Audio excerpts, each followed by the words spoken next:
So hello everyone, welcome back to Tutormania. In this video I'm going to show you how you can deactivate your TikTok account.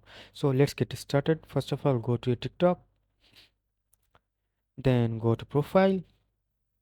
Now here go to settings and privacy, then account. Now go to delete and deactivate account.